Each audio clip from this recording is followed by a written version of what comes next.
Magpatuman sa one-way traffic sa Barangay Babag, Lapu-Lapu City, gisugdan na karong adlaw nunod sa pagtiwasog trabaho sa drainage ug road improvement project sa dapit. Unsay epekto niini sa mga motorista ug mga patigayon sa dapit? Kini atong sayran sa live report ni Luan May Rondina. May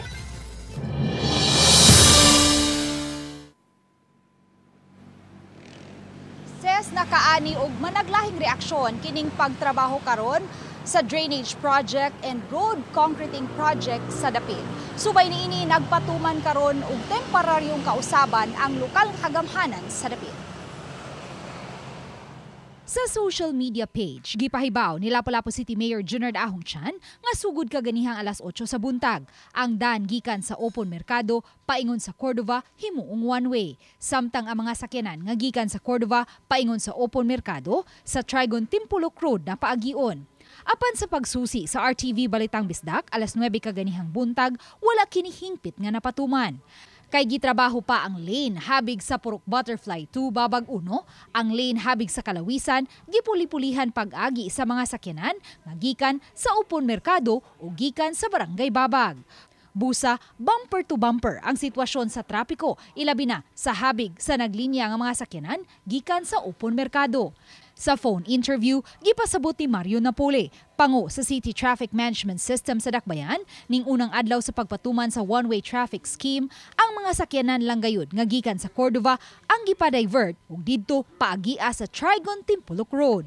Samtang ang mga sakyanan gikan sa duha ka subdivision sa Babag Lapu-Lapu City, gipapuli-puli lang una nila ug agi sa lane nga gisubay sa mga sakyanan gikan sa Open Mercado kay anaaraman sa 200 meters ang gitason sa gitrabahong daan. Kung among ginatanaw, digig makaya kay kung among i-stapan ko, puli-puli, ang gikan sa kining merkado nga paingon Cordova mo taas.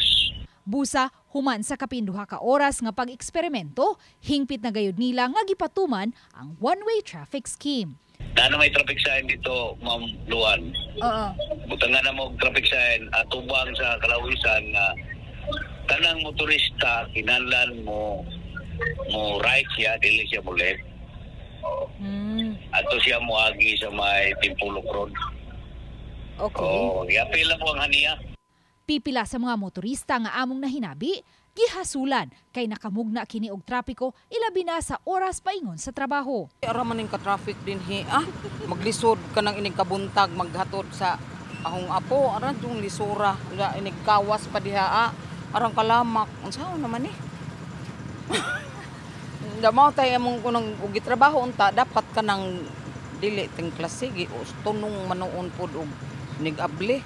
Lisod kay kagian dire nya kanunay may malit. No. Dangaw kay dalan. May pipila hinuon nga misabot ug miuyon nga sa buntag kini trabahoon ilabi na alang sa mga mulupyo sa dapit. Ang amo lang sang ikakuan kung magtrabaho gabi pressure sad mi kay tungod sa kanang bakho ba nga saba sad kaayo. Pero kitang kuan mag-agwanta lang kita kay ni kahuman sa dani. Kitam sa tanan ang makaabil sa atong kuan sa atong karsada. Bigla agwanta lang ta kay unsahon man. Apan alang sa mga magtutudlo sa Babag Elementary School, nakahatag kini kanila ug sa ilang mga tinunan ug hasol, ilabi na kay haduo lang kini sa tunghaan. Ang ilang entrance ug exit gate pabor usab sa lane nga gitrabaho. Ang mga estudyante kay maglisod jud og commute kay ang Babag 1 Elementary School ang mga students namo gikan sa Cordova, gikan sa Babag 2, Babag, so ang naapektuhan jud maayo ang pag-travel sa mga bata, ang pag-commute. Second is ang kanang kasaba pod kay usahay ang construction saba pa magud kaayo. Pero karon this week dili pa kay siya saba. And lastly kay ang traffic jud kaayo.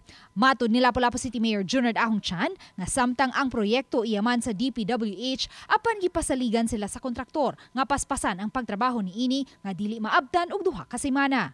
Atong program of works nila nga i-restore nila paghuman paglunod nila sa maong drainage dapat siminto ang ilang iuli. So mo nang para madali di malangay gi-temporary nito para mahuman nila kay ilang pasalig 5 days. But ako ingon ako 1 week to be sure lang gid na.